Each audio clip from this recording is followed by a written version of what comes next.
waba ubarizwa mu rwego rw'inganda zitunganya ibikomoka ku buhinzi cyangwa wifuza gutangiza uruganda rwawe rutunganya ibikomoka ku buhinzi bigenewe isoko ry'u Rwanda n'isoko mpuzamahanga, leta y'u Rwanda yatangije Manufacture and Build to Recover Program, gahunda yo kuzahura inganda zagizweho ingaruka n'icyorezo cya COVID-19 kugira ngo business yawe ihagurukane imbaraga nshya mu Rwanda no hakurya yaho.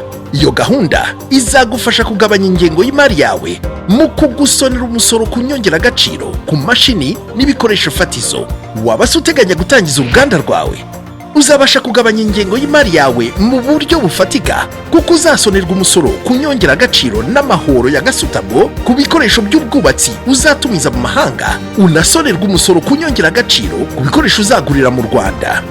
Gahunda ya MBRP izaguha ubushobozi bwo kongera abakozi mu kukugabanyiriza umusoro ku mushahara.